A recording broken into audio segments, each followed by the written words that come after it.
Hello दोस्तों, आज अपन पढ़ते हैं जेनेटिक इंजीनियरिंग। और जेनेटिक इंजीनियरिंग से संबंधित मैं 2 वीडियो पिछली डाल चुका हूं पहले, तो आप उनको जरूर एक बार देख लें।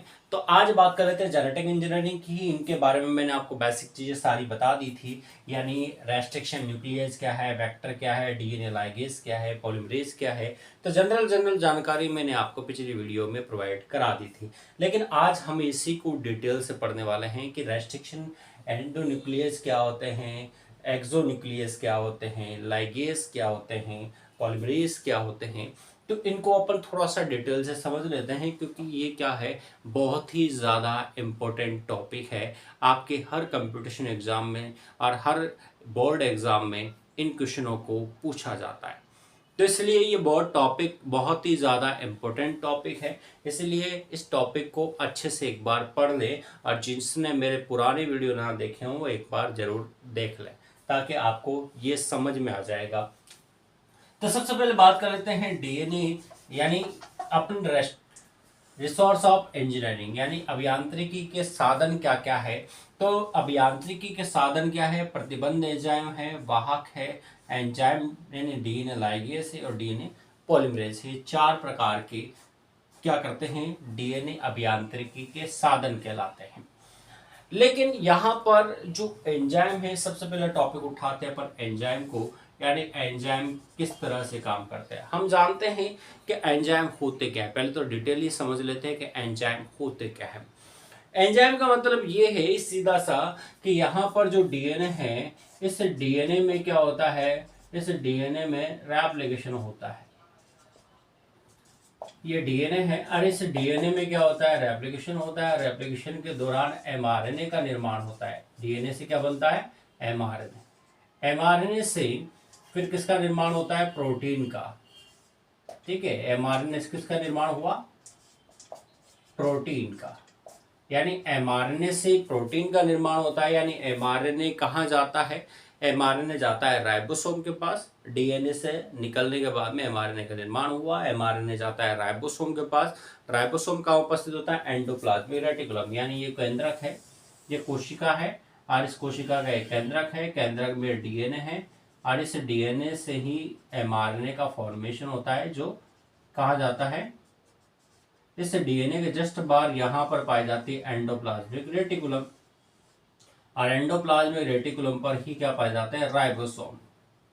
और ये एमआरएनए इन राइबोसोम्स की ऊपर जाता है, और यहाँ जाकर किसका निर्माण करते हैं, ये फिर ये राइबोसोम प्रोटीन का। इसीलिए राइबोसोम को protein factory of the cell भी कहा जाता है। ठीक है, तो राइबोसोम किसका निर्माण कर रहे हैं, प्रोटीन का। तो प्रोटीन का निर्माण वह कब करेंगे, वह प्रोटीन का निर्माण तभी कर सकते हैं जब उनके पास कोई इंफॉर्मेशन आए। और वह इंफॉर्मेशन लेकर कौन आता है, वह एमआरएनए आता है। एमआरएनए की फुल फॉर्म है मैसेंजर ऑफ आरएनए। यानी ये जो एमआरएनए होता है, ये क्या करता है, डीएनए की जो इंफॉर्मेशन है उसको लेकर कहाँ आता है, इसके पास, यहाँ पर protein factory of the cell यानी राइबोसोम के पास लेकर आता है। और एमआरएनए की जो इंफॉर्मेशन है, इस राइबोसोम क्या करता है, उस इंफॉर्मेशन को रीड करता है, उसको पढ़ता है। और इंफॉर्मेशन को जब वो पढ़ता है तो फिर उसी के अनुसार यहाँ पर प्रोटीन का निर्माण करता है। तो हम ये सोचते हैं कि भाई सारे के सारे प्रोटीन एक जैसे होते हैं, नहीं, सारे के सारे प्रोटीन एक जैसे कभी भी नहीं होते हैं। अगर मिल्क का प्रोटीन है तो वह कैसीन प्रोटीन है, दूध के अंदर पाया जाने वाला प्रोटीन कैसीन नाम से जाना जाता है। ठीक है, यानी उसका जो संगठक है, यानी उसके अंदर जो संरचना है, जो उसकी स्ट्रक्चर है, वह बाकी सभी प्रोटीन से क्या है, अलग अलग है। यानी आपके दालों के अंदर अलग प्रोटीन पाए जाते हैं, आपके मिल्क में यानी दूध में अलग प्रकार का प्रोटीन पाया जाता है, जो अंडे होते हैं उनमें अलग प्रकार का प्रोटीन पाया जाता है, बाकी सभी जो सब्जियां होती है, दूसरे जो फल फ्रूट वगैरह जो होते हैं, उनमें अलग अलग प्रकार के प्रोटीन पाए जाते हैं। यानी कुल मिलाकर एमिनो एसिड्स की संरचना में कहीं ना कहीं उनमें बदलाव आते हैं, चेंजेस आते हैं। ठीक है, तो वो भी बहुत सारे टाइप के होते हैं। एमिनो एसिड्स भी बहुत सारी सब यूनिट्स से मिलकर बने होते हैं। तो ये बहुत सारे डिटेल की बात है प्रोटीन को। जिस टाइम पर अपन प्रोटीन पढ़ेंगे तो उस टाइम पर मैं इस चीज़ के बारे में डिस्कस करूंगा कि प्रोटीन से क्या क्या है, कौन कौन से टाइप के प्रोटीन होते हैं, किस किस तरह से काम करते हैं, वह सारा प्रोटीन जब टॉपिक पढ़ेंगे अपन तो वहाँ पर डिस्कस करेंगे। तो फिलहाल समझ लेते हैं कि भाई डीएनए से क्या बना, एमआरएनए बना। एमआरएनए किसने क्या बनाया, प्रोटीन बनाया। किसकी मदद से, किसकी मदद से बनाया, ये बनाया अपने किसकी, राइबोसोम की मदद से। अब प्रोटीन की क्या हो जाती है, फिर फोल्डिंग होती है। प्रोटीन की क्या हो जाती है भाई, फोल्डिंग, यानी एक गुच्छे के रूप में बदल जाता है। फोल्डिंग होने के बाद में यही प्रोटीन फिर क्या बनाता है, एंजाइम बनाता है। यही प्रोटीन क्या बनाता है, एंजाइम बनाता है। तो इसका मतलब हम समझ सकते हैं कि जो एंजाइम है ये कोई प्रकट नहीं हो रहे हैं, कहीं से आ नहीं रहे हैं, स्वयंभू नहीं है जो प्रकट हो जाएंगे। इसका मतलब जो एंजाइम है वो प्रोटीन से ही बनते हैं। तो इसका मतलब ये कह सकते हैं कि सभी एंजाइम क्या है, प्रोटीन है। सभी एंजाइम क्या है, प्रोटीन है, क्योंकि उसका निर्माण भी क्या हो रहा है, प्रोटीन से ही हो रहा है। लेकिन ये सारे के सारे प्रोटीन एंजाइम में नहीं बदलते हैं, ये फैक्ट है। क्योंकि सारे के सारे जो प्रोटीन है वो कभी भी एंजाइम में नहीं बदलते हैं। तो एंजाइम जो है वो प्रोटीन है, लेकिन सारे के सारे प्रोटीन एंजाइम नहीं है। ये फॉर्मूला याद रखना, ठीक है। तो इसका मतलब एंजाइम जो होते हैं वो होते प्रोटीन ही है, लेकिन ये प्रोटीन की फोल्डिंग अवस्था है, इस कारण से इसको क्या कहा, एंजाइम कहा। और ये प्रोटीन से ज़्यादा प्रभावी होते हैं क्योंकि इसमें जो प्रोटीन लेंथ है वो बाकी नॉर्मल प्रोटीन से ज़्यादा पाई जाती है, इस कारण से एंजाइम ज़्यादा प्रभावित होते हैं। तो यहाँ पर हम बात कर रहे हैं प्रतिबद्ध एंजाइम की। तो एंजाइम शब्द के बारे में मैंने आपको बता दिया कि भाई है क्या, ये भी एक तरह का प्रोटीन है। तो प्रतिबद्ध एंजाइम यानी रेस्ट्रिक्शन न्यूक्लियस।